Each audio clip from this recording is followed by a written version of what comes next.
Olá, seja bem-vindo a mais uma edição do programa Opinião. Nosso assunto de hoje, economia. Economia sem mistérios. Nosso entrevistado, o economista Richard Moreira. Consultor de empresas, MBA em Comércio Internacional, ele faz também palestras em seminários nacionais e internacionais. Richard, eu já começo essa entrevista pedindo a você uma avaliação do atual cenário internacional. O mundo inteiro aguardando uma definição na Europa, a Grécia me parece ainda o grande calo no sapato nessa situação internacional. Isso já refletindo também na projeção do desempenho da economia brasileira, que inicialmente chegou a se projetar, me parece até algo acima de 5% do PIB, hoje já em torno de 2%, alguma tendência até menos do que isso, o nosso PIB projetado aí para o próximo período. Essa economia, esse arroxo internacional, você acha que ele está ficando cada vez mais próximo do Brasil? Eu vou fazer um retorno na história um pouquinho. A primeira crise violenta que o mundo enfrentou foi a crise de 29, o craque da Bolsa de Nova York. Naquela época, quando deu aquele problema financeiro nos Estados Unidos, essa crise demorou a chegar na Europa 3 anos. Hoje tudo é em tempo real, né? A comunicação teve um grande avanço na tecnologia. Hoje as transferências de negócios são muito rápidas, né? Não importa o fuso horário de país. Então, o que acontece em um país automaticamente afeta o outro se tiver uma relação muito próxima. Nenhum país, a economia explica bem isso, nenhum país é independente, né? Todos os países dependem de alguma coisa. Por isso que existem algumas teorias chamadas vantagens comparativas, né? O Brasil tem vantagem comparativa em relação à Alemanha, a Alemanha tem vantagem comparativa em relação ao Japão. E precisa dessa interdependência para o mundo se movimentar. Por exemplo, o Japão, por exemplo, ele é uma península, só tem mar, neve, pedra, pouquíssimo ou nenhum recurso natural e está entre as 6 maiores potências econômicas do mundo. Mas por quê? Consegue se interrelacionar, né, com o comércio nas suas deficiências com outros países do mundo. Inclusive o Brasil é um grande exportador para o Japão também, assim como para todo mundo. A Alemanha, por exemplo, maior exportador de café do mundo e não planta uma muda de café. Mas o nível de industrialização é muito grande. Então essas são as vantagens que cada país tem, um vai compensando o outro. Claro que aí requer algumas situações, algumas políticas bem direcionadas para um país sobreviver melhor que o outro, né, e ter uma riqueza maior que o outro, em benefício para a sua sociedade nessas transações. Mas em relação à crise, quando alguma dessas áreas, né, internacionais sofre algum problema, automaticamente vai afetar outros países numa cadeia menor ou maior, dependendo da sua relação comercial que eles têm entre si. Então, o Brasil é um grande produtor de matérias-primas, né, e depende muito de produtos acabados, industrializados. Então, se a China, um dos maiores compradores, né, mas a China não é um mercado em potencial consumidor de produto acabado, e sim de transformação de matéria-prima em produto acabado para a exportação. Então, o Brasil exporta muito minério para a China, exporta granito para a China, exporta soja para a China, ela processa e vende para o resto do mundo, como Estados Unidos e Europa, que são os 2 maiores mercados compradores. Então, você tem uma crise anterior aí, a crise de 2007, 2008, a crise chamada imobiliária americana, que já afeta grande parte o comércio nacional brasileiro nas suas exportações, e logo em seguida você tem essa crise dos países da zona do euro. É bem claro explicar, para quem nos assiste, porque existe países da comunidade europeia, que é uma coisa, e países da zona do euro, que são outras, são só 17. A Inglaterra está fora, Está né? fora. A Suécia está fora. Então, o que acontece? A gente não pode misturar essas duas coisas, mas é o mesmo continente, né? A única coisa que mostra a relação dos países da zona do euro é uma única moeda. O que é muito importante que a gente ressalte, quando dá o problema da Grécia, né? A Grécia até então é um destino turístico, né? Não é um país de grande potência econômica, mas faz parte da zona do euro, ou seja, a moeda é a mesma. Então, é como se fosse um único país, e a moeda é um símbolo de soberania.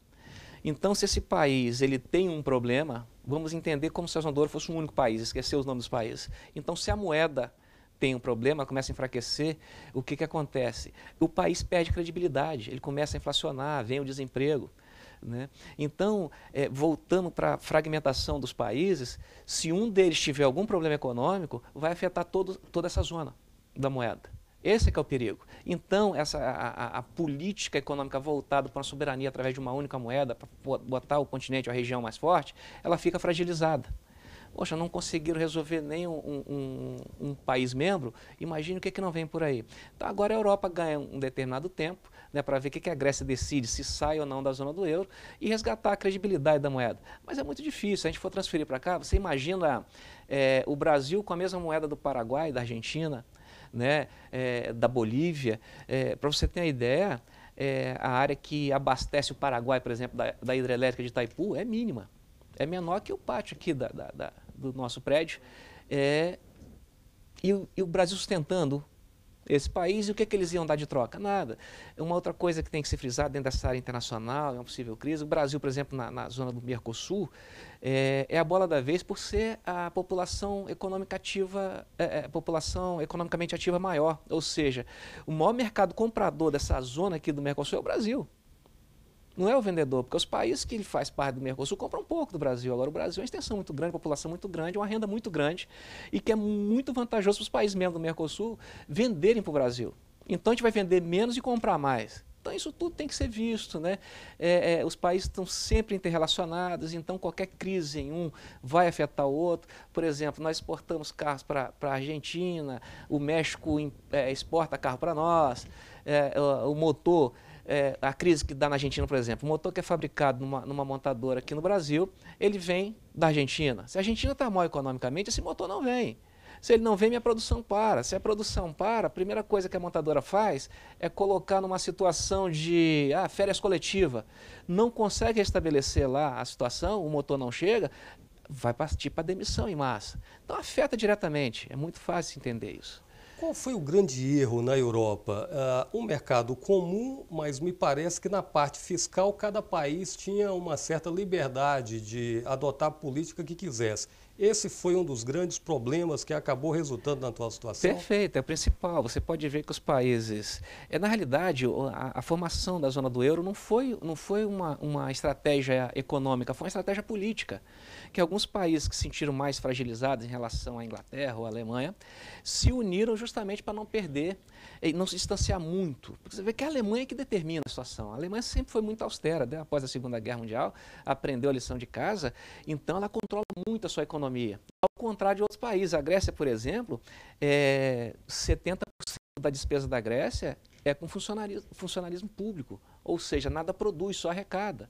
Quem vai pagar essa conta? Então a dívida, né, o peso do Estado é muito grande.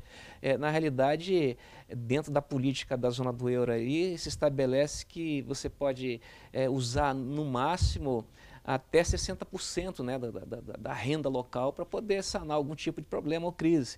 A Grécia tem uma dívida 3 vezes maior que isso. Se vender a Grécia, ela não recupera. O grande problema é a Grécia em toda essa conjuntura, a Espanha também? Não, você tem a Espanha, tem a Itália, a Irlanda, a Grécia e tem Portugal. São chamados PIIG, né? Mas a resistência maior é na Grécia? A Grécia é maior porque a Grécia... Olha só que coisa paradoxal. O problema da Grécia é maior porque a Grécia não tem uma outra fonte de renda a não ser o turismo. E o que é pior, ela não é um país industrializado para estar numa zona do euro e ser forte economicamente. E na primeira situação de crise, o assalariado é estatal, é público. Então o que acontece? O Estado começa a demitir, as pessoas ficam desempregadas. E eles vão trabalhar onde se não tem outra via de mercado, de emprego no país? Não tem grandes indústrias, não tem grandes empresas. Aí acaba dando um problema, tipo uma depressão na população, né, em relação a isso. Qual o grande perigo que você visualiza aí na frente? Me parece que muito difícil chegar em um acordo. Essa crise já vem se arrastando há mais de ano ou 2 anos, me parece. E algumas situações me parecem muito difíceis de chegarem a um consenso.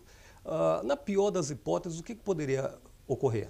Na pior das hipóteses é a Grécia sair, a zona do euro passar um pouco tempo fragilizada em relação à credibilidade, mas os outros países que fazem parte são muito fortes e é só uma questão de tempo, né? O tempo vai se adequando. A Grécia volta para a sua moeda local, ela vai sofrer toda uma penalização, porque a moeda vai ver muito desvalorizada, né? O dracma, que é a moeda antiga, ou outra ela fica e os outros componentes da zona do euro bancam essa dívida como já estão fazendo. Mas é uma decisão interna, né? Ou seja, eles têm a mesma moeda, mas não tem, como você falou inicialmente, não tem uma política que envolve todo o sistema de condução desse país de governo. Então, eles são soberanos entre si. Então, a decisão é deles. Vai entrar um partido que vai achar melhor sair. Vai entrar outro que talvez não, vamos ficar e vamos tentar recuperar. Só que para ficar é onde o povo está entrando em contraposição. Ou seja, para ficar tem que seguir a regra dos países da zona do euro, principalmente a Alemanha e da França que ditaram a regra, né, de que tem que ter políticas mais austeras e isso aperta a vida social no país. Ou seja, as pessoas vão ter que se sacrificarem e isso ninguém quer. Ou seja, eles que fazem a besteira e é o que paga a conta, então isso dá um conflito social muito grande. Então fica entre a cruz e a espada, ou a gente agrada a sociedade ou salva o país. Para isso tem que ter esse sacrifício, né? Agora, para quem está nos assistindo e às vezes acompanha esse noticiário, mas não entende muito, eu mesmo sou leigo em economia e tal, e a maioria do povo brasileiro é. Os próprios economistas têm dificuldade de chegar a um consenso em torno do que seria melhor para o Brasil. Qual a dica que você daria? As pessoas, diante dessa crise, consumam menos, não precisa ter toda essa neurose? O que você diria para quem... Na realidade, por falta de entendimento e ter esse bombardeio de notícias de vários especialistas, cada um dá uma opinião, o outro fala outra coisa, e a gente acaba esquecendo a realidade. Acho que o dever de casa tem que ser feito dentro das casas, dentro das famílias. A economia, para ser bem entendida, ela vem da própria Grécia, né? A economia foi criada na própria Grécia, ou seja, a administração do lar. É onde as donas de casa da Grécia administravam o seu lar de uma forma planejada, consensual. Daí surge a matéria de ciências econômicas. Então, o que a gente tem que fazer? Administrar nossas contas, tanto pessoais como empresariais e como sociais. Tem um dito popular que meu avô falava muito, ó, quem ganha 10 não gasta 11. Comprar é diferente de pagar. Eu posso comprar qualquer coisa, quem está nos assistindo pode comprar qualquer coisa. Agora, pagar é outra história. E de repente eu faço um plano, eu vou pagar em X vezes, parcela ou coisa parecida. Assim também são as contas, né, dos países, através de suas dívidas. Mas aí vem uma crise, por exemplo, eu trabalho numa empresa que exporta uma matéria-prima para a Europa. A Europa está em crise, não pode mais comprar, minha empresa não produz, não pode mais pagar o meu salário. Então eu sou demitido. O que acontece? Eu não consigo assumir minhas obrigações, pagar minhas obrigações. Então, isso tem que ser muito bem planejado. Então, a dica que eu dou é o seguinte, evite compras por modismo. Né? Eu costumo falar, aparece às vezes um ator de uma grande novela, aparece usando uma roupa X, ou comprando uma joia tal, andando em um carro tal, e por ele ser o ídolo, né, da quem está assistindo, eu quero ter a roupa do ator tal. Você pode ver que as novelas lançam tendência de moda, né? Uma atriz pinta uma unha diferente, todo mundo corre para o salão, as mulheres correm para o salão para ter a unha igual. Então faz parte do processo mercadológico esse incentivo ao consumo. Mas tem momentos que a gente não pode consumir. Né? Tem momentos, é como se fosse assim, não entrando na esfera de medicina, mas existem sinais, como a febre. Eu estou sentindo febre, isso é um sinal. Então eu tenho que parar e ver o que está acontecendo. Quando você percebe que o seu dinheiro não está dando como ele dava para fazer algumas obrigações antigamente, é uma febre. Eu tenho que perceber. Então, o que nós temos que ter é cautela e um grande senso de educação para saber que eu não posso ter aquilo naquele momento, a não ser itens de grande prioridade. Eu não posso ficar sem me vestir, não posso ficar sem comer. Mas até na hora de comer eu vou ter que priorizar o que eu vou comprar. Porque você pode ver que hoje um supermercado de médio porte, ele tem mais de 45 mil itens para você olhar em 30, 40 minutos. É um bombardeio muito grande de marcas, né? E as pessoas não percebem isso. A gente até indica, olha, não vá antes do almoço para fazer compra, porque você tende a comprar pela barriga, né? E isso é um problema, e o bolso acaba ficando vazio. Então você tem que tomar cuidados básicos, né? Olha, se eu tenho dinheiro, eu compro. Se eu não tenho, eu não compro. Não preciso, então não assuma. É uma questão de tempo, né? É uma questão de tempo. Aí a população vai se adequando. Richard, nós vamos fazer um breve intervalo. Na sequência, voltamos com a entrevista com o economista Richard Moreira, explicando aqui um pouco para a gente a respeito de como anda a economia, tanto lá fora como aqui no Brasil. É rapidinho, já já a gente volta.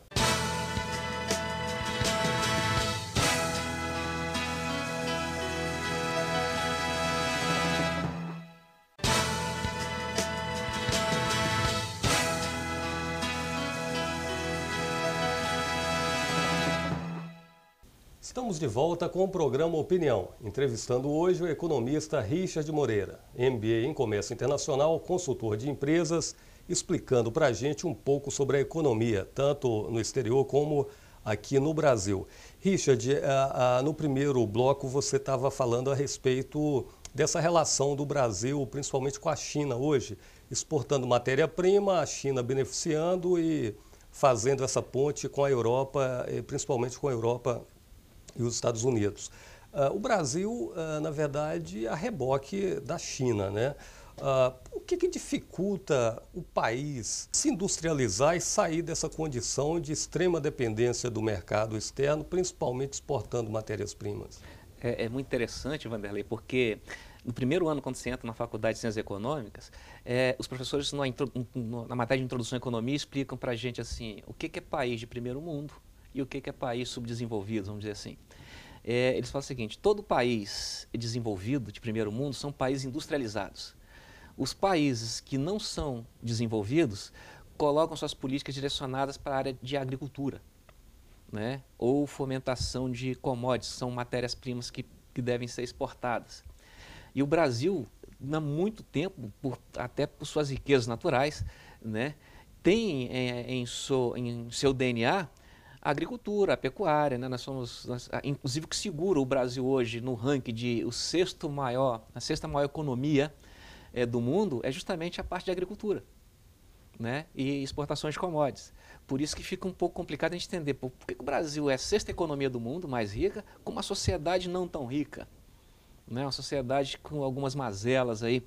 E a gente não consegue fazer parte do famoso grupo do G7, que são 7 países mais ricos do mundo. É justamente por isso, porque economicamente, em termos de negócios, de exportação na área agrícola e pecuária, commodities como minério, né, e soja, o Brasil é imbatível. Café, petróleo, é imbatível. Só que matéria-prima, por não ser ainda, o nome já diz, por não ser uma matéria processada para consumo direto, ela é mais barata. Então você paga pouco para botar uma tonelada de minério aí no porão de um navio desse aqui no Porto Tubarão, e com quantos carros lá fora se fabrica com uma tonelada de minério? Quer dizer, um carro, dependendo do carro que vem para cá, só um carro que nós compramos aqui importado paga um navio desse cheio de minério que vai para a China. O próprio presidente da Nissan, que é brasileiro, o Carlos Ghosn, em uma entrevista em uma outra emissora, ele fala que é mais barato a Nissan comprar aço da Coreia do que do Brasil. O que é pior, o minério que vai para a fabricação desse aço na Coreia é brasileiro. Então a vantagem da industrialização é essa, além de gerar muito emprego, automaticamente gera muita renda, coloca o país no ranking da economia internacional, onde dá uma estabilidade econômica, onde a sociedade vai pegar uma positividade muito grande, com um nível maior de empregabilidade. Olha, ninguém quer ir para o campo. É por isso que existe o êxodo rural, mas eu nunca ouvi falar em êxodo industrial, as pessoas saírem da área da cidade, da indústria, para poder ir para o campo trabalhar. É uma tendência. Vamos ficar sem alimentação? Não. Mas tem que ter um equilíbrio, né? O país tem que pegar essa dádiva que Deus já deu em relação às riquezas naturais que nós temos e processar e gerar o emprego e a renda aqui, não na China, não na Coreia. Mas o governo Dilma vem tomando alguma medida que pelo menos sinalize para esse caminho? Mas isso já é um processo longo, né? Já vem de muito tempo, essa rotina econômica do Brasil. Os governos independentes, se for Dilma, Lula, Fernando Henrique, vem dando uma sequência, e o mais efetivo foi o Fernando Henrique, com o plano da moeda, o plano real. Mas em relação a isso aí, você pode ver, muito me assusta quando tem uma certa crise, tanto interna como externa. Uma das políticas do governo é reduzir o imposto à produção de automóveis. Mas nós temos que entender o seguinte, nem todo mundo pode assumir um compromisso de ter um automóvel. Você tem alguns problemas aí. Primeiro deles, mobilidade urbana, que se afeta o Brasil inteiro. Quanto mais veículo na rua, menos a gente se mexe. Segundo, a redução do IPI do automóvel é só na hora que o automóvel sai da concessionária para o consumidor. Mas o carro é um grande mercado de arrecadação. Você não tem redução no combustível que você tem que manter para esse automóvel andar. Você não tem redução na troca de um pneu, que você tem que pagar imposto por ele quando você troca. A manutenção de uma troca de óleo. Então, quer dizer, não funciona muito. E o que mais assim impressiona, eu acho que toda a classe empresarial brasileira, é que o governo não pode rotular o Brasil como fomentado só pela indústria automobilística. O Brasil tem outras indústrias, tem outros serviços. Você acredita que haja uma certa contradição do governo e da própria mídia, já que é um estímulo para que as pessoas evitem o carro e dê preferência ao transporte coletivo, mas quando há uma queda na produção automobilística, isso aí é colocado como algo extremamente negativo. Temos também a questão da produção de motos, um incentivo muito grande do governo para a fabricação de motos e o número de acidentes é muito grande envolvendo motos. O custo-benefício disso, o impacto disso na saúde pública, será que realmente é tão vantajoso assim para o governo investir tanto na produção de motos? Você pode perceber o seguinte, o que é uma economia rica? Uma economia rica é, primeiro, educação, segundo, pesquisa e desenvolvimento, terceiro, seria diminuir a carga tributária e melhorar a infraestrutura. Nós temos um problema aqui, o comércio cresceu além da infraestrutura que nós temos. Você pode ver que desde a época da ditadura militar, nós não temos nada em relação à infraestrutura. Os portos são os mesmos, as rodovias são os mesmos, o trânsito é o mesmo, né? Você pode ver a grande saída, a exemplo dos países mais desenvolvidos, é o aumento do transporte coletivo em várias alternativas. A exemplo de metrô, seja ele subterrâneo ou de superfície, sistema aquaviário, você vai em vários países na Europa, nos próprios Estados Unidos, você tem aquatax, táxis via marítimo, pelos canais, né, inclusive fluviais também. Nós temos isso tudo aqui no Espírito Santo, e Vitória, a Grande Vitória é muito beneficiada por isso. Mas não adianta, a gente tem pouca via de acesso e são estreitas, porque muito acidente de moto, falta de infraestrutura, você não tem vários corredores, nem para moto, nem diversificado para onde. Isso é Brasil, um problema brasileiro, né? O país não foi estruturado, faltou uma falta de planejamento aí em questão à infraestrutura viária do país, né? Isso agora vira um gargalo, que o pessoal de logística fala muito bem, chamado gargalo logístico. 80% da produção brasileira escoa via rodovia, é por automóveis. O trabalhador, para fugir do trânsito, ele está procurando uma alternativa. Poderia ser a bicicleta como uma fonte de alternativa de veículo limpo, né, de sustentável, mas não tem via, é muito perigoso. Para motocicleta já é perigoso, né? Aí aumenta o volume de carros, o incentivo de carros, ou seja, isso poderia ser muito bom, né? O governo está muito preocupado em restabelecer o consumo, mas um consumo de determinados produtos que vão afetar a sociedade de uma outra forma, como o trânsito e a mobilidade urbana. Essa é uma. A segunda como a gente poderia incentivar uma melhor autonomia para o cidadão nesse sentido? Transporte coletivo. Terceiro, você fala, conscientização, mas tem um problema, conscientização. Nós temos que produzir e comprar muito para poder gerar emprego e renda, ou nós temos que parar de produzir e comprar para poder sustentar a capacidade alternativa viária de um estado ou de uma região? O governo fica numa corda bamba, porque se ele não estimula o consumo, as empresas não vão vender. Se ele não corta a taxa de juros para melhorar o crédito para que as pessoas possam consumir, não vai gerar emprego, não vai gerar renda. Então fica, eu vou gerar renda, eu vou cuidar da qualidade de vida. Então isso tem que ser muito bem planejado antes de acontecer. É bem simples de entender quando a gente fala assim, eu só ponho o cadeado depois que a porta é arrombada. Então esse é um problema. Nós temos, assim, independente do governo que entra, que sai, uma situação muito reativa, nunca proativa. Não se pensa antes, a exemplo das empresas, né, em suas áreas estratégicas, se eu fizer isso, o que vai acontecer? Simplesmente vai fazendo porque está chegando um ponto que não tem como pensar, tem que fazer. E acaba atropelando. Aí vai afetando, vai dando uma reação em cadeia e em proporções maiores negativas até para a sociedade. Você falou aí sobre gargalos na infraestrutura. Na medida em que a economia estava num desempenho maior, isso ficou bastante nítido, né? A incapacidade do país de dar realmente suporte a um crescimento mais robusto. Na medida em que a economia agora já baixa para uma perspectiva de 2% do PIB, não seria hora do governo aproveitar esse fôlego, já que a demanda não está sendo tão pressionada, e investir nessa logística, nessa infraestrutura, acreditando realmente que essa economia vai voltar a reagir de uma forma mais consistente daqui a alguns 2, 3? Seria. Lembra que eu acabei de comentar sobre atropelar as ações e as decisões. O grande receita para o Brasil nesse momento é transformar o Brasil num canteiro de obra, mas não para a Copa do Mundo e nem para a Olimpíada, é para a infraestrutura, para o próprio cidadão poder se desenvolver a sua economia e ter uma melhor qualidade de vida. Só que o governo agora está atropelado. Por exemplo, o último discurso que nós ouvimos é que o PIB não é o PIB que mostra a capacidade de uma nação. É até de se estranhar. Claro que é. É quanto ele produz e o que ele gera para a sociedade. Né? O PIB, a função do PIB é essa, é uma produção de geração de emprego e renda. Então ele é o principal fator de uma economia sustentável. Só que o Brasil está com vários canteiros nesse momento. Por exemplo, eu estou com um problema na área de segurança, saúde e educação, mas eu tenho um compromisso internacional com eventos esportivos, que eu assumi, eu vou ter que dar continuidade.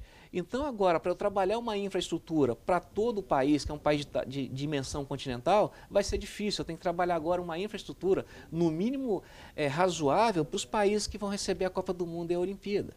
Nesse sentido, com um agravante que não está se falando ainda. Se a crise na Europa permanecer e a maior parte das equipes que vêm para a Copa do Mundo são europeias, como o turista europeu vem gastar aqui se ele está desempregado lá? Então vai acontecer um monte de coisa, é previsto que aconteça um monte de coisa negativa em relação a isso.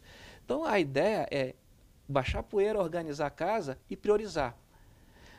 Nós entendemos, principalmente no setor de turismo, o que é bom para o cidadão, automaticamente é bom para quem nos visita. Então, se nós fizermos primeiro para nós, automaticamente as pessoas que nos visitam vão ter esse benefício também. Então, é muito interessante o governo repensar suas ações de como promover o país, ou através de eventos que não beneficiam toda a comunidade brasileira, ou beneficiando a comunidade brasileira primeiro para depois promover algum tipo de evento.